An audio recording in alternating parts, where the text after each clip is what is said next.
مستونگ میں لاپتہ افراد کی بازیابی کے لیے لواحقین کی جانب سے 3 مقامات پر دھرنے جاری ہیں۔ دھرنوں میں خواتین، بچوں سمیت سینکڑوں کی تعداد میں لوگ شریک ہیں۔ گزشتہ جو ہے ماہ جنوری اور رواں مہینے فیبرری میں بلوچ نسل کشی جو نسل کش پالیسیز ہے ریاست کی جانب سے ان میں شدت لائی گئی ہے اور جبری گمشدگیوں کے سلسلے میں بھی تیزی لائی جا رہی ہے۔ فیبرری میں 20 سے زائد بلوچ نوجوانوں کو بلوچستان بھر سے جبری طور پر لاپتہ کیا گیا ہے، جن میں مستونگ سے ظہور احمد کو لاپتہ کیا گیا ہے۔ کچھ دن پہلے ان کے اہل خانہ کی جانب سے جو مستونگ میں جو ہے روڈ بلاک کیا گیا ہے۔ اس کے علاوہ جب 2 دن ان کے احتجاج ہوئے لیکن انتظامیہ کی جانب سے کوئی بھی پیش رفت نہیں ہوئی، انتظامیہ نے ان سے نہ مذاکرات کیے نہ ان کے پاس آئے، تو اسی نتیجے میں انہوں نے جو ہے اپنے احتجاج کو وسعت دی اور آج انہوں نے لکھ پاس جو مین شاہراہ ہے اس کو بھی آمد و رفت کے لیے بند کیا ہوا ہے، اور ان کا کہنا ہے کہ اگر ظہور احمد کو منظر عام پر نہیں لایا جاتا، ان کو بحفاظت بازیاب نہیں کیا جاتا تو وہ آگے اس احتجاجوں کا جو مظاہرہ ہے، ان کا دھرنا ہے، اس کو مزید وسعت دیں گے اور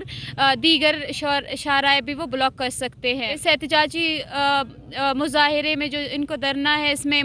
دیگر لاپتہ افراد کے اہل خانہ بھی موجود ہے۔ کھانا مارنا پن کری علی اصغری ونن خاچو کسنا نانا یک بجگا او دیوال لمبٹے سوتینی بسنا برندنا دروازه تکه هیر بندغسو بسو ننی تسلی تیسو پینم خولی پاون موسیلا قبن نندینا ونا صرف انگوٹا خلینا واپس ساتینا تے یک بجگا نانا بسو سوا یکا 20 تاریخ نشان جمعراتنا ارخیری نرتے اینو پدیس کلا پتائی کری بس راغ اندر ارتي بلال جننني دست اندا درخواستي كنا بندغ كري يلكيرك اتيرتي او غري پارنني كن پنج دے من تسكي كري دينتي ولا واپس تينتي بلال جن طبيعت باس خراب سكه موخنت كري دا ديسكك سراسو اي مرايك تسو غراك تسو نشان تسنتا نم پارينتا كده طبيعت سيفك ولا لمي سيتي بیمار استنا مریض زي لمت پاری باوت پاری پیدپا بوتی انت کے ریفرین دار ریف بوانتی ان کرین لینک پاندی نادی بس خیر خوشیت کرین انا بندغتی یلکی او بے کسور سقراغم بسر درتی ولا طبیعت سیف فندا وجغان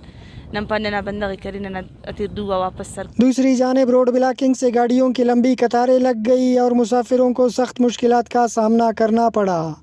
کیمرہ مین سمی خان، کیمرہ فیض دورانی، وش نیوز، مستونگ۔